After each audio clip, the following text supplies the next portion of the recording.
What's up mga sound system, mga ka-DJ. Once again, ito si DJ Brad.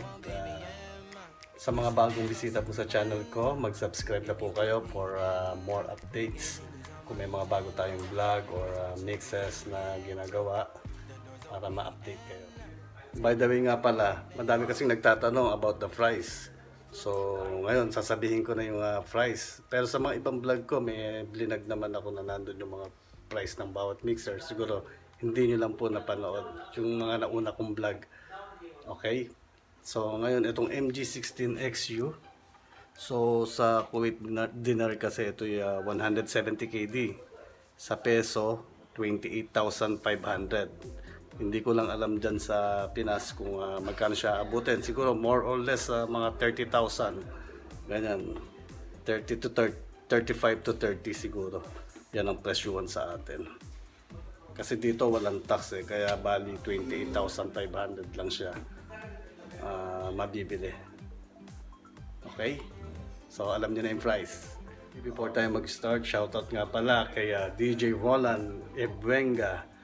Siya kasi yung nag-comment kung paano daw makakasiguro kung legit or original yung mabibili niyang Yamaha, kung hindi ba to fake. So ngayon, ito na yung pagkakataon. Bubuksan ngayon natin itong MG16XU para malaman nyo kung ganun nga din yung nabili nyo. Yung mga accessories niya sa loob, tsaka yung mga serial number niya kung pareho. Okay? So, let's start. So, ngayon ang topic natin ay paano ba malalaman kung fake ang binibili nyo? Kung made in China ba to? Or original or legit na Yamaha para hindi kayo maloko.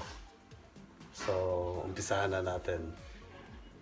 Kaya ang gagawin natin mag-open box tayo ng original na Yamaha. Ang model niya, MG16XU.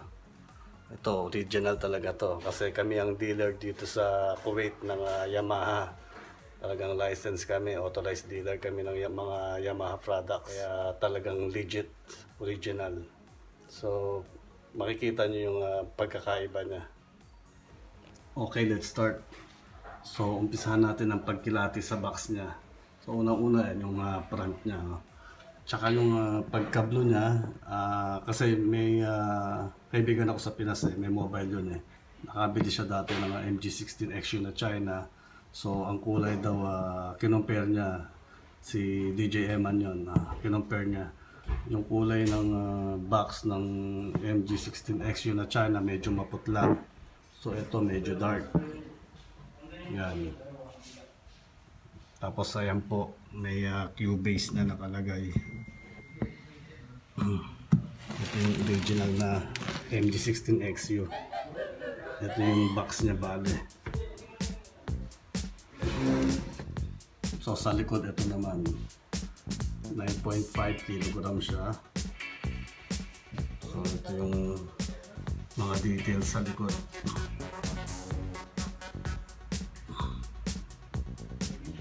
Yan, para may idea kayo. Sa side naman, ito yung pinaka-importante. Dito nakalagay yung serial number. Ito yung serial number niya. Yan.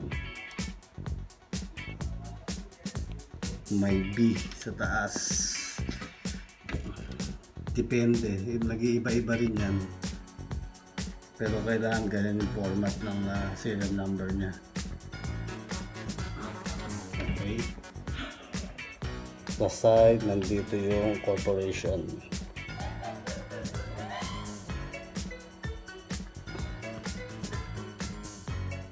Tapos nga pala, kung saan to made. Kasi yung mga naunang gawa dati, yung MG16XU, MG20XU, lahat yan made in Indonesia. So ngayon, nakaka-receive na kami ngayon ng made in Malaysia. So either Indonesia or Malaysia lang po. Yan legit na mixer na original ng Yamaha. So open box na natin siya.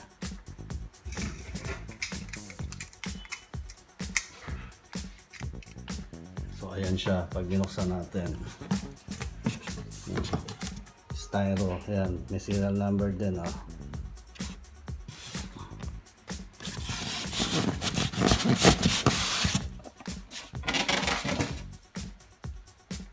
So yan yung balot niya.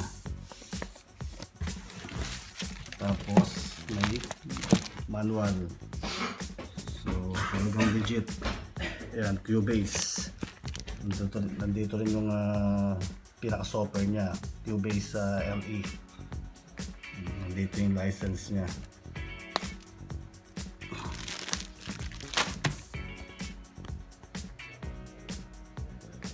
So ewan ko lang kung yung China ay may ganito rin.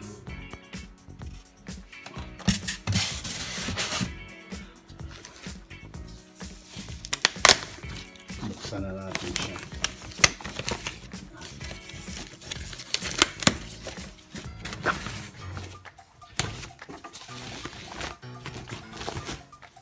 So ayan po.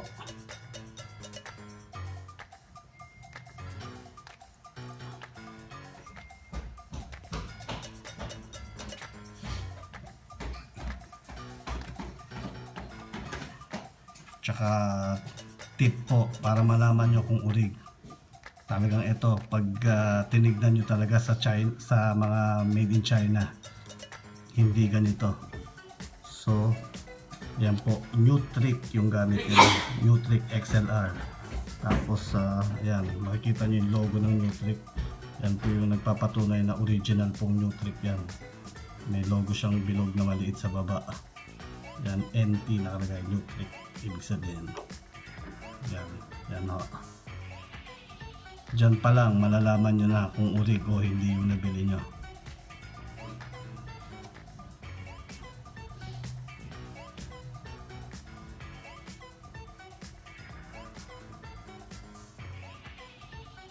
Tsaka yung color niya talagang dark blue, hindi siya maputla katulad ng mga made in China, maputla yung kulay.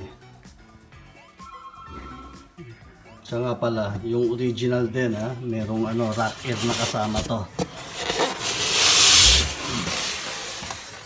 So ito yung cable ng original, bali 3 pin siya. Yan, yung cable niya.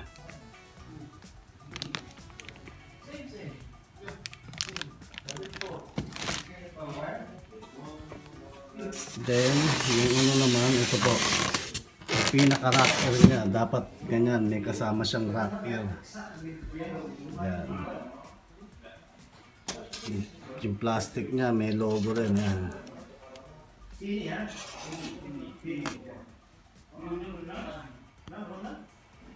Ito na po yung pinaka-importante, yung likod. So, ayan po yung likod niya. May sticker siya ng Yamaha.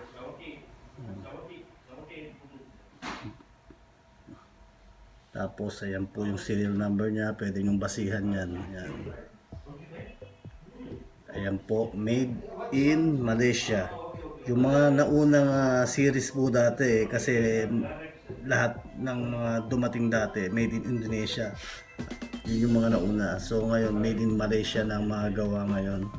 Kahit yung mga MG10XU, MG20XU, puro Malaysia na siya. Pakita ko sa inyo mamaya.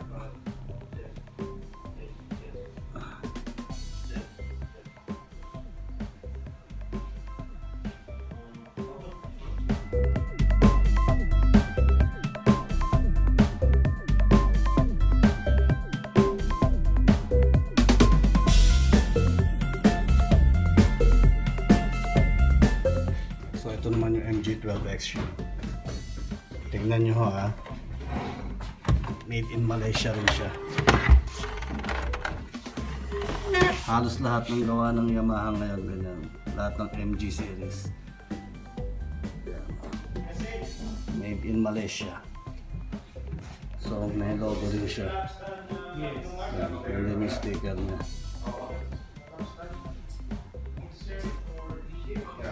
Laging may ganyan sa itaas ng USB. Ito yung serial number niya. So parehong-pareho sila. Ito rin yung MG20XU. Yung MG20XU naman. So same thing lang din siya. So dito yung serial number niya. Start ng serial number niya BGZ. Yan. Tapos yun din. May sticker din siya sa taas ng USB.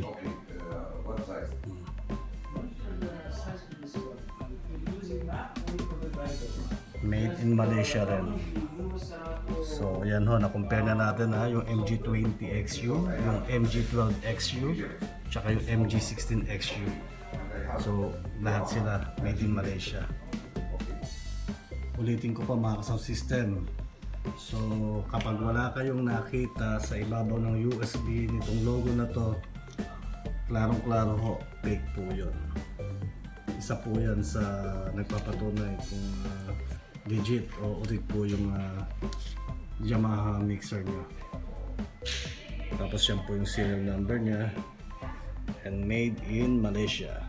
Okay po? Clear? So hanggang dito na lang po mga ka-sound system. Sana may natutunan tayo about sa fake at saka sa original. Basta lagi niyong tatandaan, syempre pag mura, syempre magtaka na kayo. Pag less than 15k ang mabibili nyo, MG16XU, so, magtaka na kayo na, magduda na kayo. Kasi ang presyuhan talaga ng MG16XU, 20k pataas, 25,000, 27, ganyan, hanggang 30.